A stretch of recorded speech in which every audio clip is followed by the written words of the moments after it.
At 2:17 a.m. on November 14, 1943, Private First Class Raymond Beckett crouched in a bullet-riddled foxhole on Bougainville Island, bleeding from a shrapnel wound to his left shoulder. Japanese snipers controlled the ridge 400 yards ahead. Invisible, deadly, systematic. In the previous 72 hours, they'd killed 11 Marines from his company. Beckett's M1 carbine lay across his lap, modified in ways that would have gotten him court-martialed if any officer had noticed. The barrel was 3 inches shorter than regulation. The stock had been reshaped with a rasp and sandpaper. The sights had been filed down and re-zeroed using nothing but instinct and a fence post. In the next 48 hours, Beckett would use this forbidden weapon to kill 9 enemy snipers, break a siege that had pinned down 2 companies, and accidentally create a modification that would save hundreds of American lives, while simultaneously ensuring he'd never receive a single commendation for any of it. The Marine Corps would later bury the incident in a classified after-action report that wouldn't surface for 40 years. Raymond Beckett grew up in Wilkes Barre, Pennsylvania, where his father worked the coal breakers, and his uncle ran a gunsmith shop out of a converted garage on South Main Street. The shop specialized in fixing hunting rifles for miners who couldn't afford factory repairs. Beckett started working there at age 12, learning to true barrels, reshape stocks, and recrown muzzles, using hand tools and improvisation. His uncle taught him something the Marine Corps never would, that military specifications were designed for mass production, not maximum effectiveness. By 16, Beckett had developed a reputation for making cheap rifles shoot better than they had any right to. He'd take a beat-up Winchester or Remington, shorten the barrel slightly, lighten the trigger pull, reshape the stock to fit the shooter's build, and hand it back shooting tighter groups than when it left the factory. The modifications weren't pretty. They violated every gunsmithing textbook, but they worked.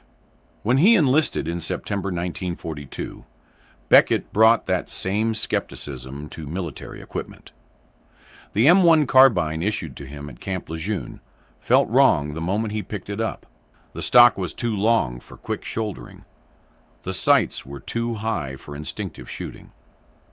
The barrel length made it muzzle heavy and rapid fire. But he kept his mouth shut. Privates didn't critique equipment decisions made by ordnance officers in Washington.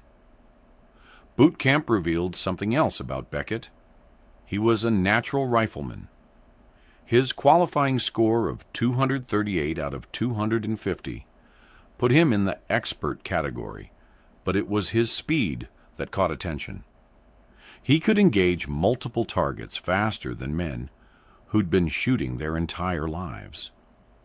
His drill instructor attributed it to coal country reflexes. Beckett knew it was something simpler. He didn't aim. He pointed. The rifle was an extension of his hands, not a precision instrument. The 3rd Marine Division shipped out to the Solomon Islands in July 1943. Beckett's first combat action came during the landing at Bougainville on November 1st. The island was a nightmare of dense jungle, steep ridges, and an enemy that had spent months preparing defensive positions.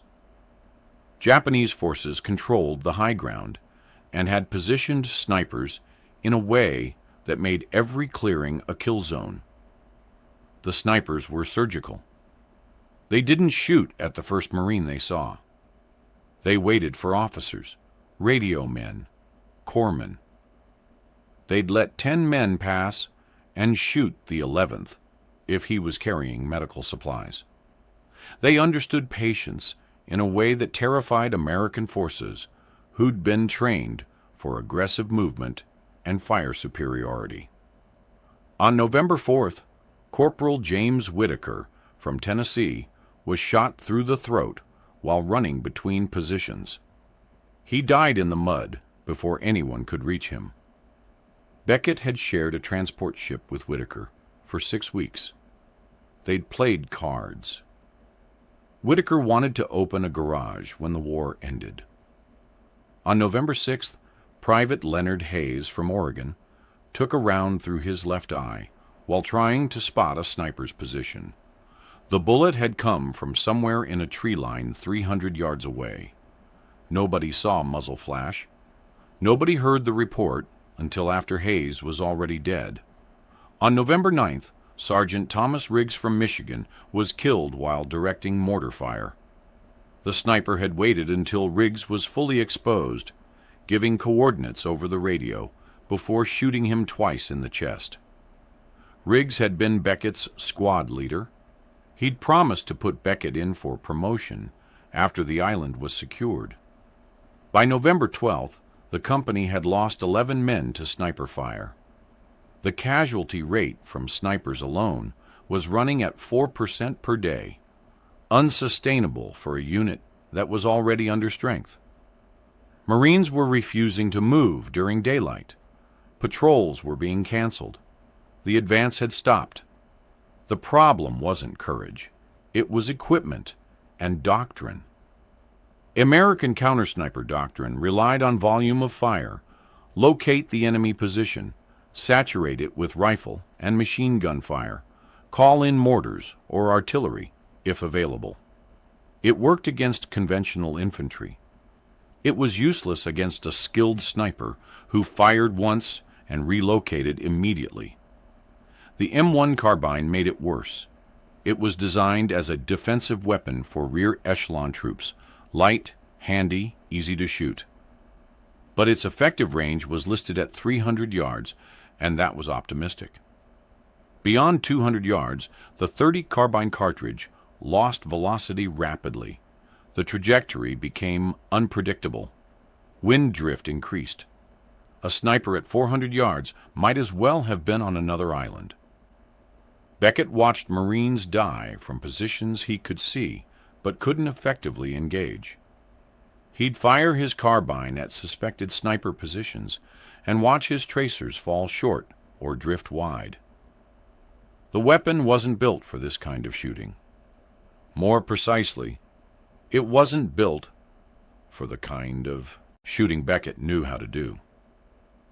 On November 12th, he requested permission to swap his carbine for an M1 Garand.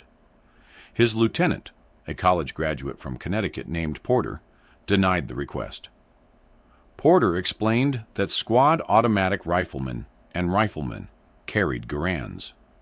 Scouts and flank security carried carbines. Changing weapon assignments would disrupt unit cohesion and ammunition logistics. It was a reasonable answer from a man who'd never worked in a gunsmith shop and didn't understand that weapons were tools, not religious artifacts. Beckett didn't argue. He'd learned in Pennsylvania that you didn't change minds through conversation. You changed them through results. That night, he made a decision that should have ended his military career. The modification happened in stages over 3 nights, using tools Beckett shouldn't have had and techniques that violated every regulation in the Marine Corps Technical Manual. November 12th, 11:30 p.m. The company was dug in along a muddy ridge line, rotation schedule putting Beckett off watch until 200. He'd spent the day observing how Japanese snipers worked, noting their ranges, their patience, their tendency to shoot from positions 350 to 450 yards out, far enough to be outside effective carbine range, but close enough to guarantee hits with their Arisaka rifles. He needed more range. Not M1 Garand range, which would require a complete cartridge change. Just enough extra velocity to flatten his trajectory and reduce wind drift at 400 yards. That meant reducing barrel length to decrease weight and slightly increasing muzzle velocity through optimal barrel timing. It was counterintuitive, Shortening a barrel usually decreased velocity, but Beckett had learned in his uncle's shop that there was an optimal length for every cartridge. The M1 Carbine's 18-inch barrel was designed for reliability and manufacturing ease, not ballistic performance. He needed tools. He found them in the company's armorer kit. A sergeant named Polanski, who'd been an auto mechanic in civilian life, and who kept a small selection of files, a hacksaw, and gun oil in a canvas bag. Polanski was on watch. Beckett borrowed the tools without asking. He worked by moonlight in a shallow fighting hole 50 yards from the command post. He removed the carbine's barrel and measured 3 inches back from the muzzle. The saw blade was dull. Cutting through the steel took 18 minutes and left his right forearm cramping. The sound of metal on metal seemed impossibly loud in the jungle darkness, but nobody came to investigate. The cut left a ragged crown that would destroy accuracy. Beckett used a triangular file to square the crown, working by feel more than sight, rotating the barrel after every 3 strokes to maintain symmetry. His uncle had taught him that crowning was 90% patience and 10% instinct. The file slipped twice, cutting his thumb and left index finger. He wrapped both cuts in a strip of undershirt and continued working. By 1:45 a.m., the crown was finished. Not perfect. There were small burrs he couldn't remove without better tools, but functional. He reassembled the weapon, returned Polanski's tools, and was back in his fighting hole by 0200 when his watch shift started. The carbine now had a 15-inch barrel, 3 inches shorter than regulation, and completely illegal under Marine Corps standards. If an officer inspected it, Beckett would face court-martial for destruction of government property. November 13th, 10:30 p.m. The shortened barrel gave him velocity, but the weapon still didn't feel right. The stock was too long. In the jungle, speed mattered more than precision. Beckett needed to be able to bring the weapon up and fire in under 2 seconds, what his uncle called snap shooting. The standard stock required a full shoulder mount that took 3 seconds and required clearing vegetation.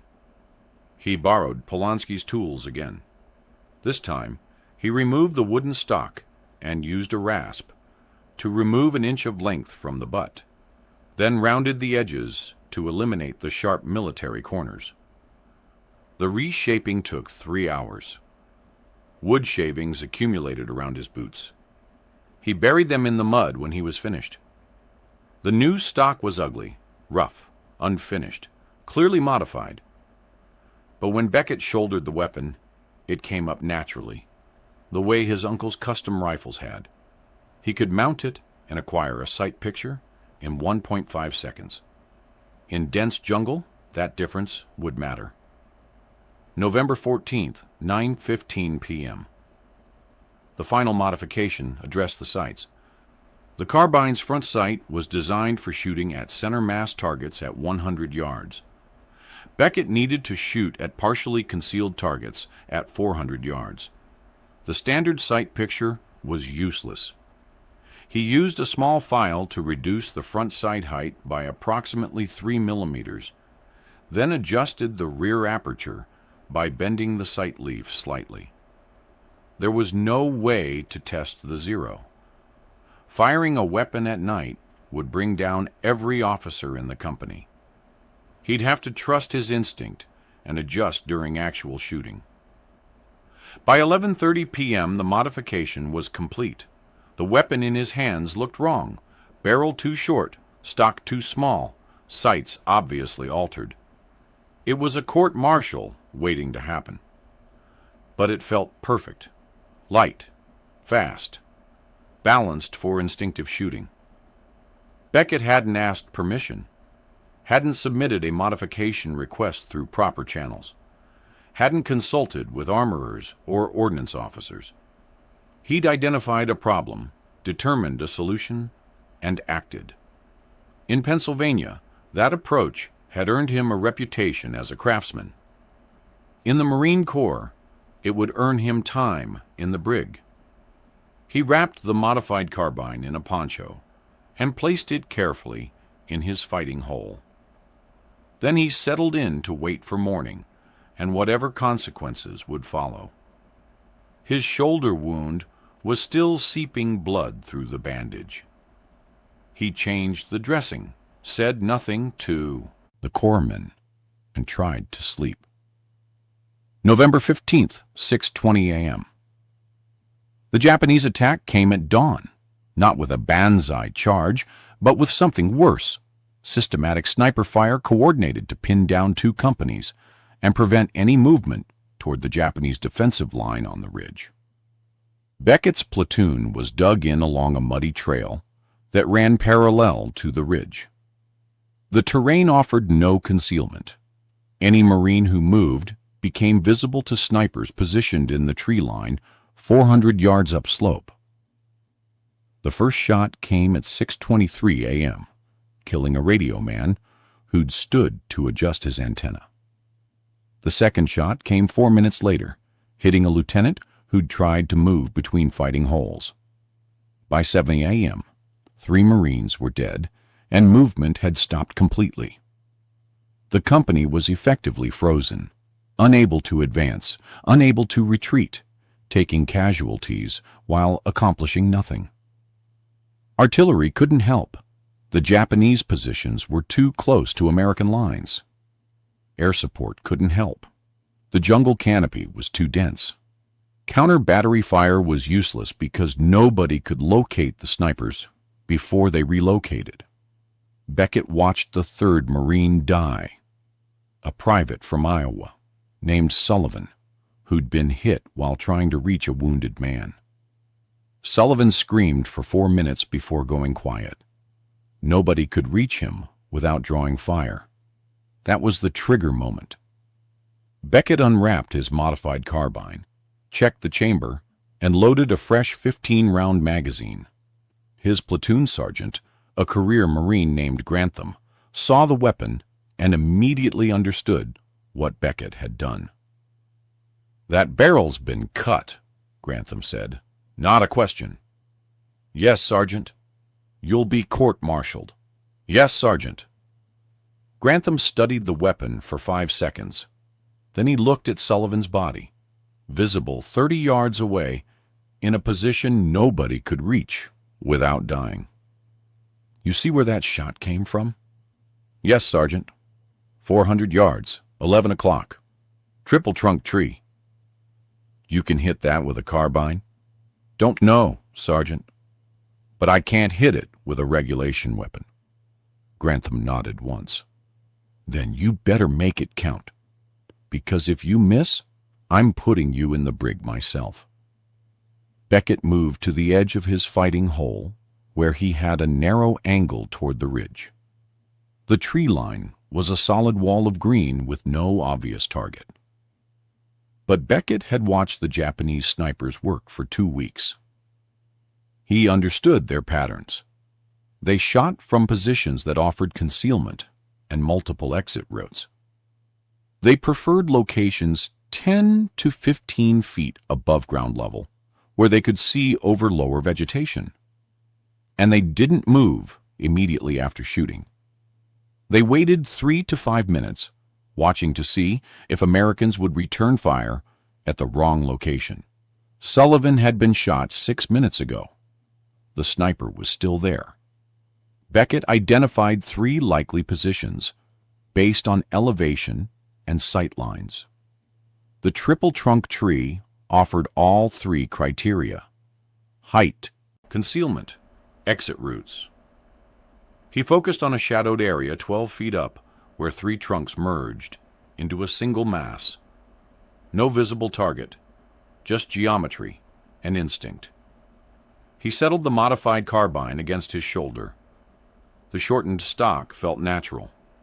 He acquired the sight picture, front sight post just below where he estimated the target to be, compensating for the trajectory drop he'd calculated mentally. 400 yards. Wind from the left, maybe 5 miles per hour. The .30 carbine cartridge would drift 8 to 10 inches at that range. He held left edge of the shadow, exhaled halfway, squeezed. The report was sharp and flat, different from a regulation carbine, the shortened barrel creating a distinct crack. Beckett worked the action immediately, chambering a second round, but he didn't fire. He watched the shadow. 4 seconds, 5 seconds. Then something fell from the tree, dark, tumbling, too heavy to be a branch. It hit the ground with an impact audible, even at 400 yards. The shape didn't move. Grantham had binoculars. He glassed the target for 10 seconds. "That's a confirmed kill, Beckett. He's wearing a harness. Looks like he was tied to the trunk." Word spread through the platoon in under a minute. Beckett had just killed a sniper at a range that wasn't supposed to be possible with an M1 carbine. More importantly, he'd killed a sniper that nobody else could locate or engage. At 7:42 a.m., a second sniper fired from a different position, a bamboo cluster 380 yards to the right of the first kill. The shot missed, hitting the dirt 3 feet from a Marine, who immediately flattened into his fighting hole. Beckett was already moving, repositioning to a spot where he had angle on the bamboo. He didn't wait for orders, didn't coordinate with anyone. He identified the threat and acted. The bamboo cluster was denser than the tree, offering better concealment, but requiring the sniper to be lower, maybe 8 feet off the ground. Beckett aimed for the darkest section where the bamboo stalks were thickest and where a man could wedge himself into a stable shooting position. He fired 3 times in 4 seconds, not panic fire, but deliberate, methodical shots placed 6 inches apart in a vertical line. The third shot drew a scream. A rifle fell from the bamboo, followed by a body that crashed through the stalks before hitting the ground. 2 kills in 19 minutes. By 9 a.m., Beckett had killed 4 snipers. Each kill followed the same pattern. Identify the most likely shooting position based on terrain and previous behavior. Fire before the sniper could relocate. Confirm the kill visually or through audible impact. The modified carbine gave him just enough extra range and just enough faster handling to make the difference between missing and connecting. The Japanese snipers adjusted. They stopped shooting from obvious positions and started using locations deeper in the tree line, 450 yards out, sometimes 500. Most were beyond the carbine's effective range, even with Beckett's modifications. But some weren't. Some were right at the edge. Long shots that required perfect holds and wind calls that Beckett made, based on how grass moved in the clearing between positions. At 11:30 a.m., he killed a sniper at 467 yards, 3 shots, the third one connecting. Beckett had aimed 18 inches above where he estimated the target to be and held 2 feet left of center to compensate for wind. The shot was 50% skill and 50% luck. But it worked. At 1:15 p.m., he killed another at 425 yards, single shot. The sniper had been reloading, visible for maybe 3 seconds, and Beckett put a round through his chest before he could finish. At 3:40 p.m., the Japanese tried something different. 2 snipers fired simultaneously from positions 380 yards apart, attempting to divide American attention. Beckett killed the left side sniper with his second shot, then repositioned and killed the right side sniper with his fourth shot. Total elapsed time, 11 seconds. 7 confirmed kills by 4 p.m. At 6:50 p.m., with light fading, Beckett killed his 8th sniper, a patient shooter who'd waited in position for 3 hours without firing, hoping Americans would assume the threat had passed. Beckett had watched the position since noon, noting a slight discoloration in the foliage that didn't match surrounding vegetation.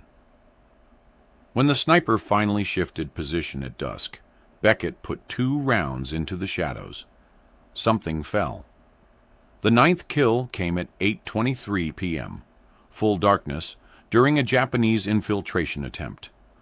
A sniper had moved forward with an infantry patrol, setting up in a fallen log 220 yards from American lines. He fired twice, killing a Marine on watch. Beckett heard the shots, estimated angle and distance by sound alone, and fired 7 rounds into the log in a horizontal line. 1 round found the target. The screaming stopped after 40 seconds. 9 confirmed kills in 48 hours.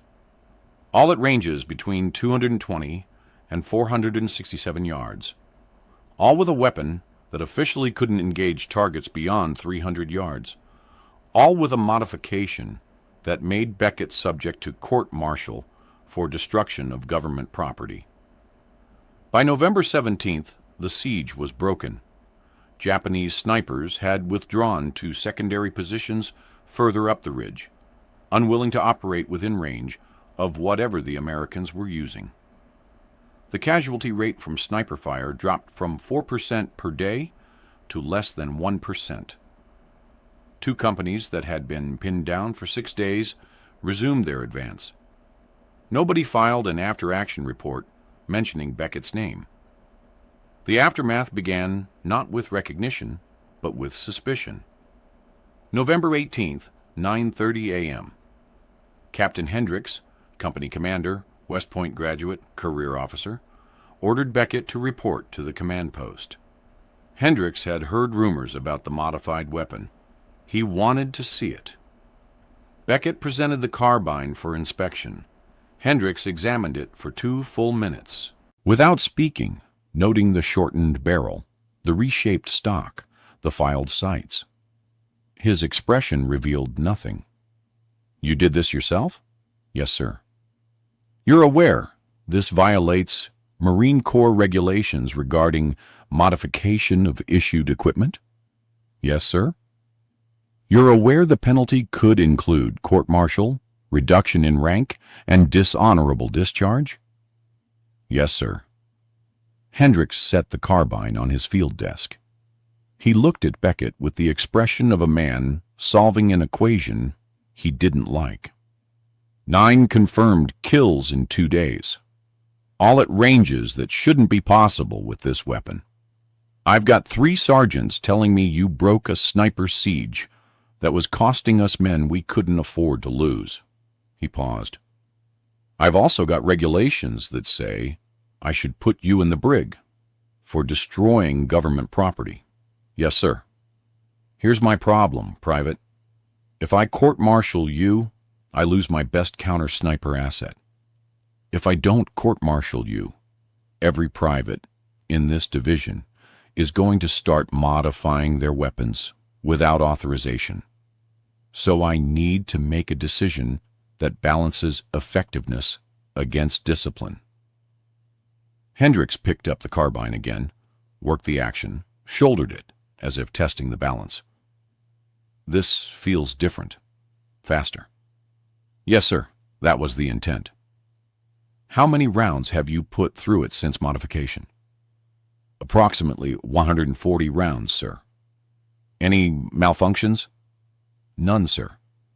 Hendricks set the weapon down and made his decision. You're not getting court-martialed, but you're not getting commended either. What you did was effective, but unauthorized. I'm going to document this as field expedient modification, conducted under combat necessity. That keeps you out of the brig, and keeps me from setting a precedent that every Marine can modify their weapon however they want. Understood, sir. There's something else. I'm assigning you as designated marksman for counter-sniper operations. You'll continue using that weapon until either it fails or someone higher up orders me to confiscate it. You'll train 2 other Marines in counter-sniper tactics using standard weapons, and you will not discuss the modifications with anyone outside your immediate chain of command. Is that clear? Yes, sir. Dismissed. Beckett saluted and left. The expected punishment hadn't come. But neither had recognition. He'd killed 9 enemy snipers, broken a siege, saved American lives, and received an assignment that essentially made him a target for every Japanese sniper on the island. Over the next 6 weeks, Beckett killed 14 more snipers using the modified carbine. He trained 4 Marines in counter-sniper tactics, though none of them could replicate his success with standard weapons. The weapon itself became something of a legend within the company. Marines would see the shortened barrel and reshaped stock and know immediately who was carrying it. But word didn't spread beyond the company.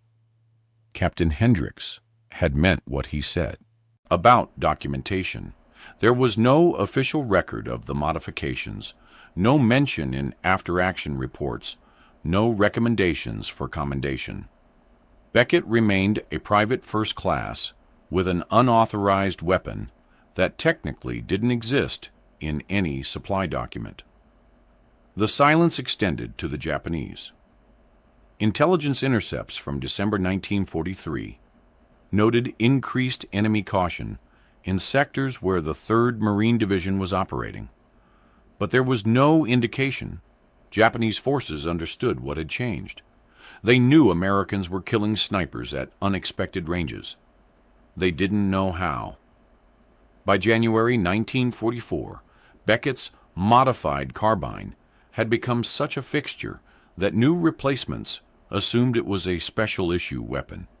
They'd ask where they could get one. The answer was always the same. You couldn't. On February 8, 1944, Beckett was wounded during a Japanese counterattack.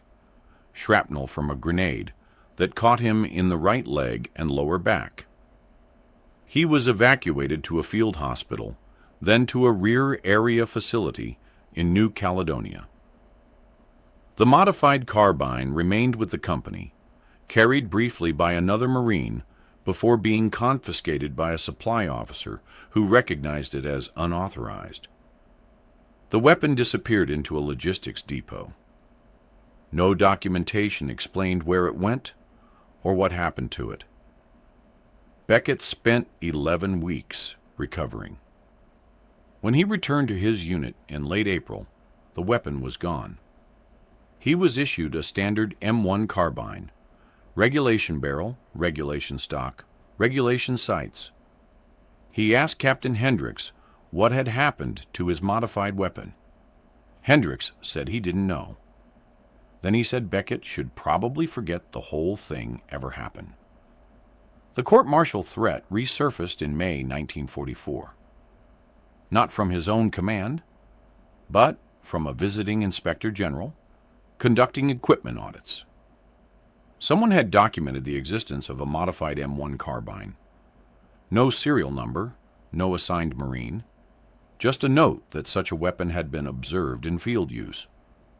The IG wanted answers.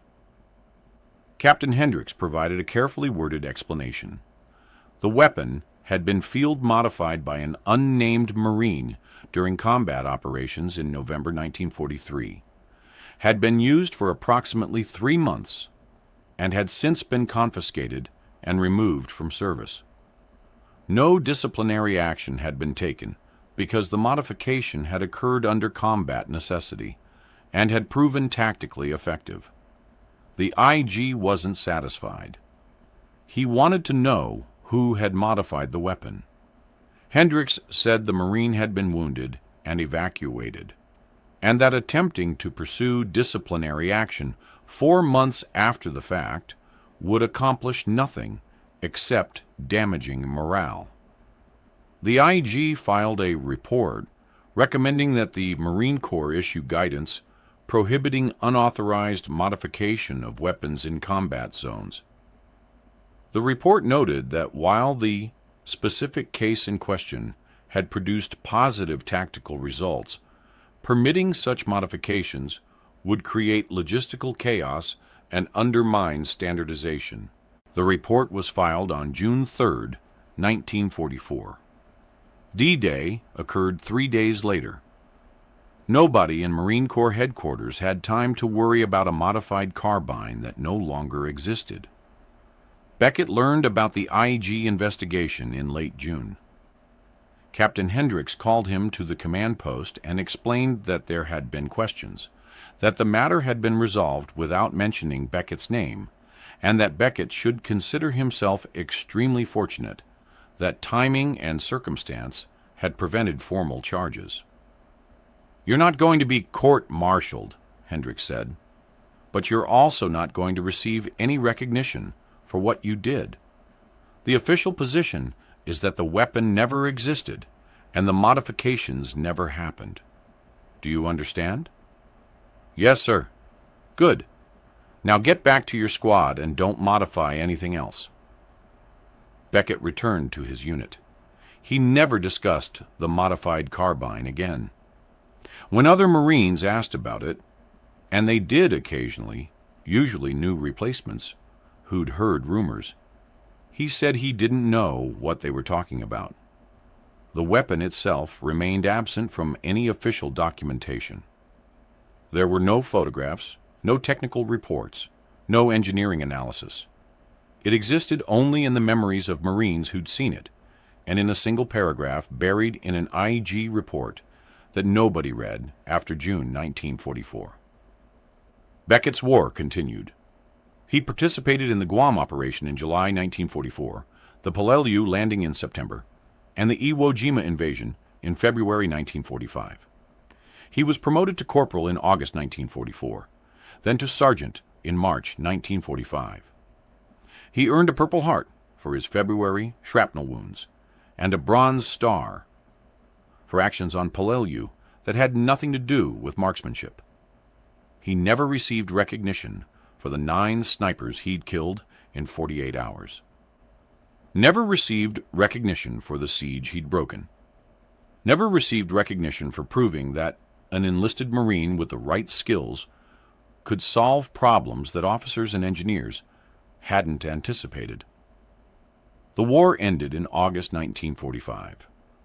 Beckett was discharged in November with the rank of sergeant, 3 campaign ribbons, a Purple Heart, and a Bronze Star. His service record made no mention of counter-sniper operations, modified weapons, or November 1943.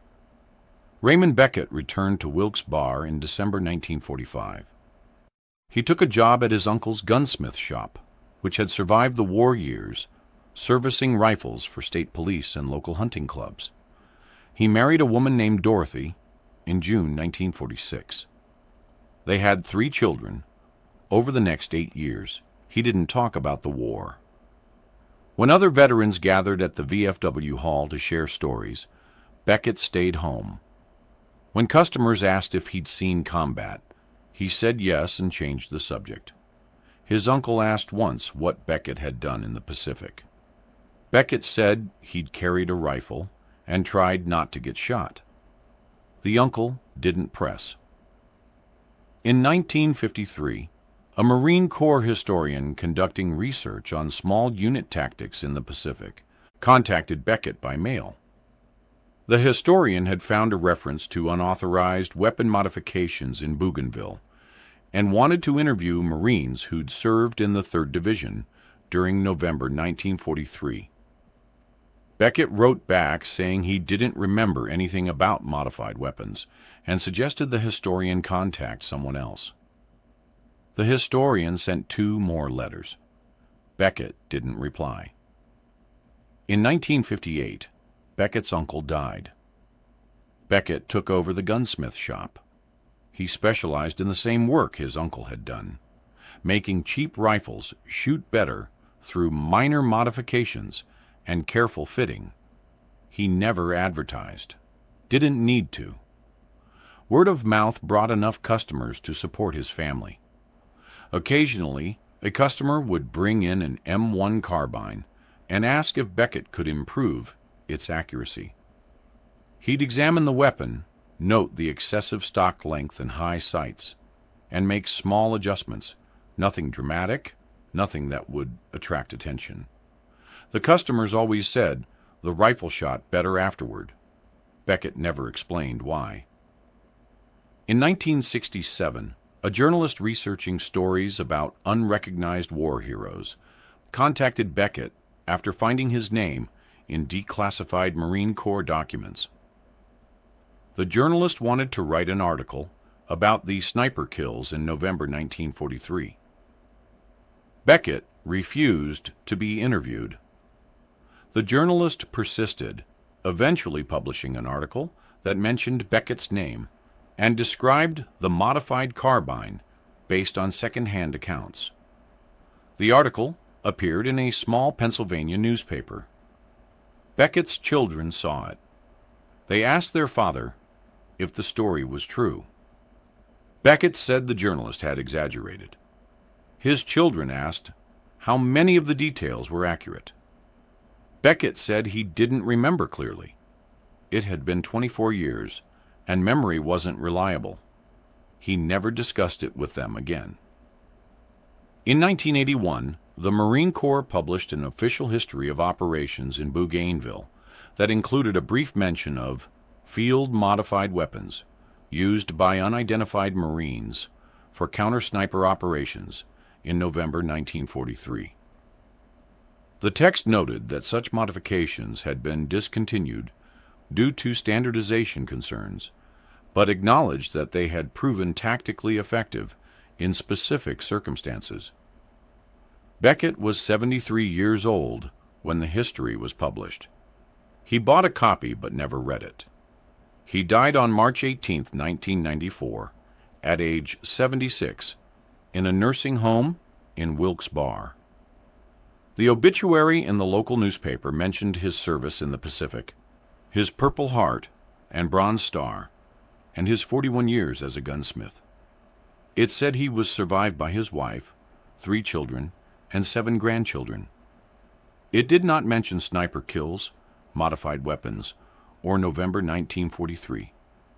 His funeral was attended by 43 people. 3 were veterans from his Marine company. One of them, a man named Grantham, who'd been his platoon sergeant, spoke briefly about Beckett's skill as a rifleman. Grantham said Beckett had been one of the best natural shooters he'd ever seen, that he'd saved lives through his willingness to act when others hesitated, and that the Marine Corps had been fortunate to have him, even if they'd never properly recognized it. Nobody asked what Grantham meant by that last part. The historical record eventually caught up, though it took decades. In 2003, a military historian researching weapon modifications in World War II discovered a cache of IEG reports that had been misfiled in a Navy logistics archive.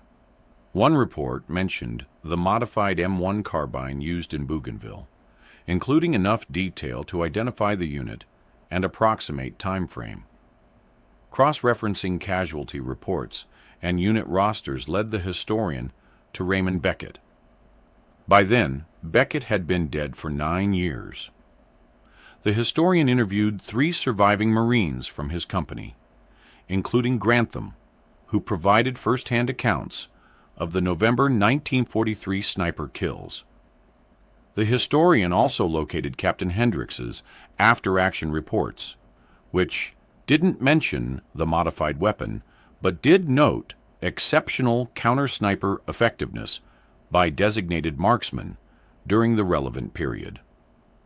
The historian published an academic paper in 2005 documenting the incident. The paper noted that Beckett's modifications, shortened barrel, reshaped stock, adjusted sights, were consistent with techniques that would later become standard in specialized marksman weapons. It also noted that unofficial field modifications were common in World War II but rarely documented because they existed outside official supply channels.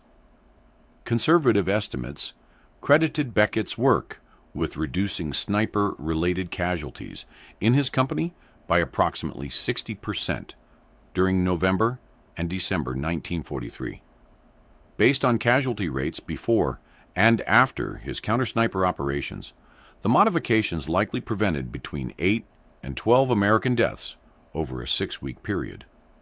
The paper received limited attention. Military historians cited it.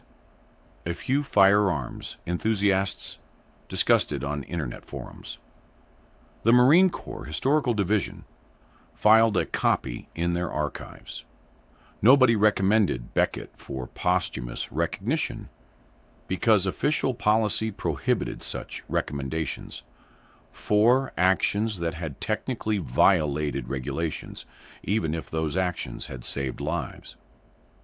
In 2011, a documentary filmmaker contacted Beckett's surviving children about including his story in a film about unrecognized heroes of World War II. The children declined. They said their father wouldn't have wanted the attention, and that he'd spent 50 years avoiding exactly this kind of recognition.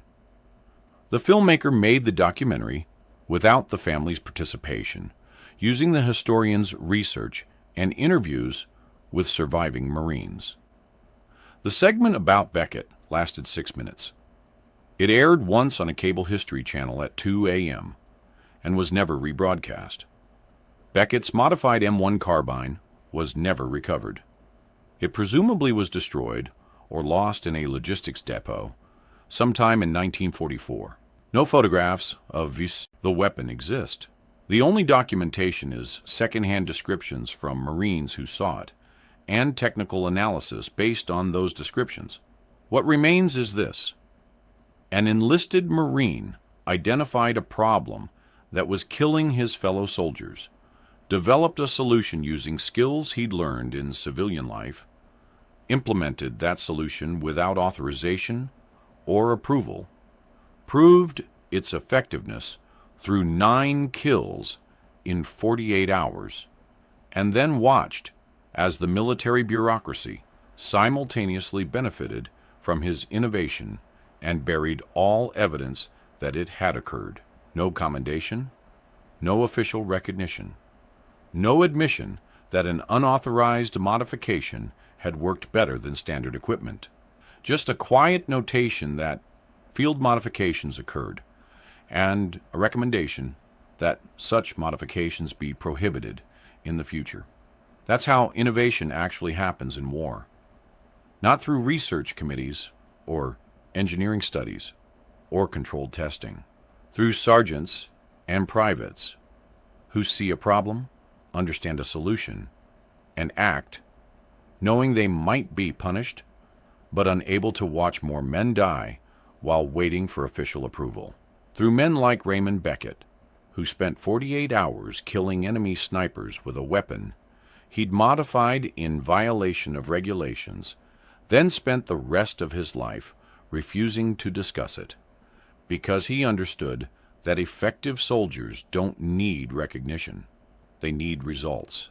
And through the uncomfortable truth that military organizations benefit from innovation while simultaneously punishing the innovators, creating a system where the men who save lives are the same men who get threatened with court-martial for the methods they use to save those lives. Beckett knew that truth in November 1943 when he shortened his carbine's barrel. He knew it in February 1944 when the weapon was confiscated. He knew it in 1967 when he refused to be interviewed about it. And he knew it when he died in 1994, taking with him the specific details of how he'd modified a weapon that shouldn't have worked but did, because sometimes the distance between regulation and effectiveness is measured in 3 inches of barrel, and the willingness to risk everything for a solution that nobody authorized but everybody needed. If you found this story compelling, please like this video. Subscribe to stay connected with these untold histories. Leave a comment telling us where you're watching from. Thank you for keeping these stories alive.